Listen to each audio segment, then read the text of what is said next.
साई राम।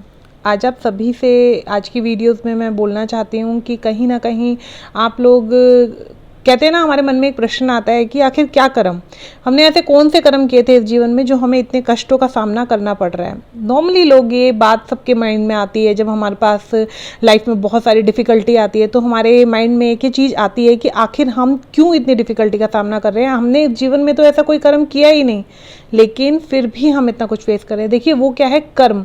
तो आज जो मैं किस्सा आपको सुनाना जा रही हूँ वो कहीं ना कहीं आपके बहुत से क्वेश्चनों के आंसर्स आपको दे देगा कि आखिर हमें सब कुछ क्यों भुगतना पड़ता है। ये कर्म क्या है, क्या है ये कर्म। हम एक्चुअली तो आगे स्टोरी में वो भक्त जो है वो बाबा से बार बार पूछता है कि बाबा मैंने कोई कर्म नहीं किया, मेरे साथ ऐसा क्यों हो रहा है, किस लिए हो रहा है। इन प्रश्नों का आप जवाब दीजिए, जब आप जवाब देंगे तभी मेरा मन शांत होगा। तब बाबा ने उस व्यक्ति को समझाया, देख कर्म रूपी द्वार तो हर इंसान के जीवन में आता है। कोई द्वार खोल के सही दिशा में चला जाता है तो कोई गलत कर्म रूपी पूर्व जन्म के द्वार को खोल देता है। देखिए ये जो दरवाजा है, बाबा का कहने का मतलब है कि सबके ही जीवन में आता है, लेकिन कुछ सही निर्णय लेके बच जाते हैं तो कुछ गलत निर्णय लेकर फंस जाते हैं। आगे बाबा बोलते हैं कि चल मैं तुझे एक कहानी सुनाता हूँ, बड़े ध्यान से सुनिए, उससे तुझे तेरे सभी प्रश्नों के जवाब मिल जाएंगे। वह बाबा के सम्मुख हाथ जोड़कर बैठ गया और आगे की कहानी क्या बोलेंगे बाबा, बड़ी ही उत्सुकता से वह मतलब बहुत ही एक्साइटेड था सुनने के लिए, क्योंकि उसकी लाइफ की प्रॉब्लम्स चल रही थी। तब बाबा बोले, देख एक बार ऐसे ही एक व्यक्ति था, वो मुझे बड़ा प्यारा था, मेरा ही वो भक्त था। उससे भी एक दिन ऐसे ही गलती हो गई। दो दरवाजे जब उसके समक्ष आए, मतलब दो दिशाएं, जिसमें से एक था कर्म रूपी दरवाजा सदैव आकर्षित होता है। वो ना जाने कितने कितने सपने दिखाता है। कई बार इंसान को लगता है कि उसका भाग्य उदय होने वाला है, लेकिन वह यह नहीं जानता कि उसका भाग्य उदय नहीं बल्कि दुर्भाग्य में बदलने वाला होता है।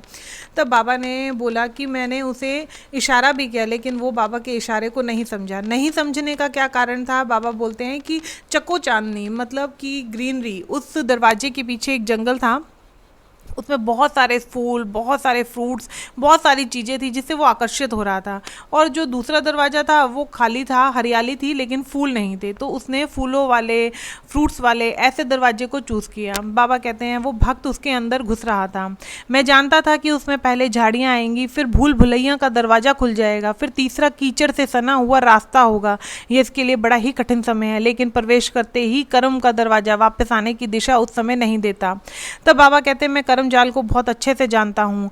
मैं तो उसे कितने ही मतलब जैसे युग बीत रहे हैं, ये कर्म अपना ही खेल खेलता है।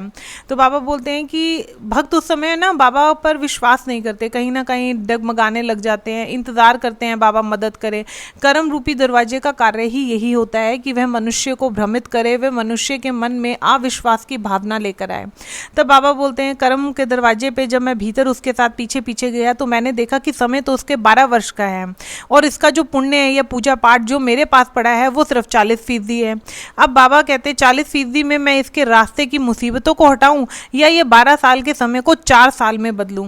मतलब कि ये कि वो जो समय हमारा आ रहा था, जब हम भीतर घुस जाते हैं ना तो हम कई बार बहुत परेशान हो जाते हैं, हमें लगता है कि पता नहीं कब ये रास्ता ख़त्म होगा या कुछ, लेकिन हमें ये नहीं पता होता कि बाबा ऑलरेडी तुम्हारे घुसने के बाद ये सौदा कर चुके हैं कि 12 साल का सफ़र 4 साल में, और किसी का अगर 20 साल का सफ़र है तो 6 साल में। देखो वो हमारे जीवन के पुण्य हैं कि वो कितने हैं। ठीक है, आगे मैं कहानी की तरफ बढ़ती हूँ।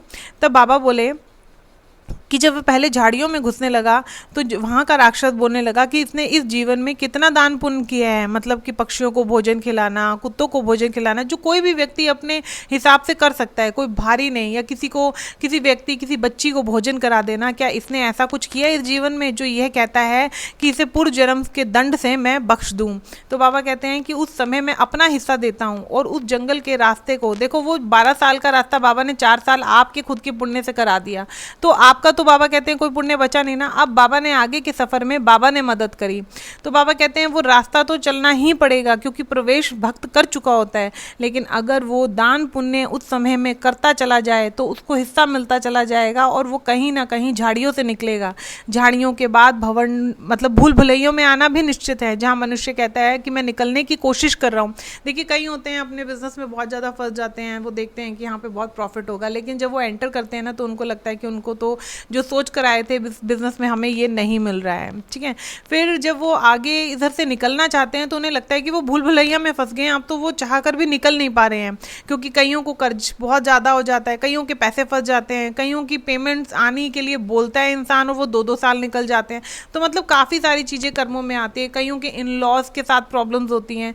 तो बाबा बोलते हैं कि भूल भुलैया में आप घुस गए कर्म रूपी। फिर जब आगे बाबा कहते हैं वहाँ भूल भुलैया का रास्ता छोटा तो हो गया था, लेकिन भूल भुलैया तो पार करनी थी। उस समय मनुष्य अविश्वास करता है, कोई भगवान नहीं, कोई कुछ नहीं, अगर भगवान होता तो मेरे साथ ऐसा ना होता। लेकिन बाबा कहते हैं कर्म तो हमारे किए हुए हैं ना, भगवान होता तो ऐसा ना होता है, कहना गलत है, बल्कि उस परिस्थिति में विश्वास दो। जब जब विश्वास देने लगते हो तो वो भूल भुलैया का रास्ते से आपको बाहर का द्वार दिखने लग जाता है। आपको चलना तो पड़ेगा, जितना भी उसको द्वार दिखने का है वो नहीं बाबा कर सकते, लेकिन आपकी मदद कर सकते हैं दरवाज़ा दिखाकर। तीसरा, जब आप जाते हैं बाहर निकलते हैं तो बाबा कहते हैं उस समय कीचड़ से सनी मिट्टी होती है। मतलब जहाँ आपके मन में हर जगह पे एक घाव कहते हैं ना कि लग जाता है कि हमने बहुत ही बुरा समय देखा है और भूल भुलैया से निकले हैं। लेकिन भूल भुलैया मतलब कर्ज से शायद आप निकल सकते हो, आपकी पेमेंट आ सकती है, लेकिन अभी आप पूरी तरह से उससे निकले नहीं हो, आपको लग रहा है अभी भी कुछ हिस्सा रह गया है, वो है कीचड़ से सना हुआ। तो बाबा बोलते हैं उसमें वो कीचड़ से सना हुआ राक्षस बोलता है कि बाबा देख, इस भक्त ने प्रथम तो दान पुण्य भी इतना नहीं किया इस जीवन में, दूसरा तुझ पर विश्वास भी नहीं कर रहा है, और तीसरा कहीं ना कहीं वह यह सोचता है कि जो भी हुआ है उसका कहीं ना कहीं दोषी तू ही है। अच्छा, उसको ने जीवन में कितना पाठ किया, कितना पूजा पाठ करी, अरे वही हिस्सा दे दे तो ये मिट्टी सूख जाएगी। उसमें भी बाबा कहते हैं भक्त नियम नहीं बांध सकते। कभी कभी कह रहे हैं, वो कहते हैं चाहे आप 11 बार ओम साई राम, लेकिन एक नियम हो जाता है ना कि आपने 11 बार भी ओम साई राम बोलना है रोज का, क्या ऐसा कोई नियम तेरे भक्त ने बांधा? तब बाबा कहते हैं कि मैं उस समय चुप था, लेकिन उस समय बाबा कहते हैं कि मैंने उस मिट्टी को सुखाने के लिए अपने कुछ जाप का हिस्सा इसके लिए दे दिया। पर भक्त तो वो समझता नहीं, जब वह उससे निकल कर बाहर आ जाता है तब वो ये बोलता है कि बाबा साथ में था लेकिन मेरे साथ बहुत गलत हुआ, बस उसी भाव में वो रहने लग जाता है। तो बाबा कहते हैं कर्म रूपी द्वार में तुम खुद प्रवेश करते हो, लेकिन उस समय भी मैं तुम्हारा साथ बिल्कुल छोड़ता नहीं। प्रथम बार मैंने अपने किए हुए पुण्य जो पशु पक्षी बाबा खिलाते थे, या आज भी बाबा कहीं ना कहीं ध्यान रखते होंगे, उसका कुछ पुण्य हिस्सा बाबा ने दिया, तब वो सफ़र जो झाड़ियों वाला था उसके कांटे कम होने लगे, नहीं तो उसके कांटे इतने लंबे हो जाते कि बात मतलब कईयों की जान तक आ जाती है कि कईयों को लगता है ज़िंदगी हेल बन गई है, पता नहीं क्या है, कोई निकलने का रास्ता नहीं मिल रहा, बहुत से प्रॉब्लम्स होते हैं। आप सब समझ रहे होंगे मेरा इशारा कहाँ पर है। तो बाबा बोलते हैं प्रथम मैं तेरे वहाँ पे भी साथ था, दूसरा जब तू भूल भुलैया में गया तो दरवाज़ा दिखाया मैंने, तुझे मुझ पर विश्वास नहीं था, पर मुझे तुझ पर विश्वास था कि तू आज नहीं तो कल अपने साईं को के पास आएगा, जैसा मैं चाहता हूँ तू वैसा बनेगा। तीसरे द्वार पर जब वह जाने लगा तो मिट्टी से सना हुआ राक्षस था, तो बाबा कहते हैं उसे भी मैंने अपना पाठ का हिस्सा दिया कि मुझे लगा कि जरूर तू पाठ करेगा। तो देखिए, जब कर्म रूपी मार पड़ रही होती है ना, तो आप पहले तो आप दान पुण्य पर ध्यान दीजिए, दूसरा आप कहीं ना कहीं बाबा के प्रति अविश्वास मत होइए। आप ये जानिए जो चल रहा है, अगर बाबा ये सब देख रहे हैं और हमारे साथ चल रहा है तो आप सोचिए ना क्या गलत हो सकता है।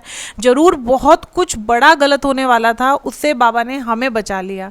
देखिए, जब ये भाव आएगा तो धीरे धीरे कर्म का दरवाजा जो बाबा ने 12 से 4 साल उस भक्त के लिए किया, वो 4 साल का सफ़र भी तय तो करना ही पड़ेगा, लेकिन उसमें कहीं ना कहीं बाबा के प्रति विश्वास, वो कठिन रास्ता सरल बनने लगेगा। तो आज की बाबा की स्टोरी में बस यही मैसेज है कि जिन लोगों को लगता है कि कर्म क्या है, क्यों पूर्व जन्म का आता है, तो कहीं ना कहीं दस्तक दे के वो दरवाज़ा हम ही खोलते हैं। चलिए, आप मेरे चैनल को लाइक एंड सब्सक्राइब जरूर करिएगा, ताकि आगे ही बाबा से ऐसे जुड़े किस्से जो हमारे जीवन में अनेकानेक प्रश्न लेकर उत्पन्न होते हैं, वो आप देख सके, सुन सके, जान सके। ओम साई राम।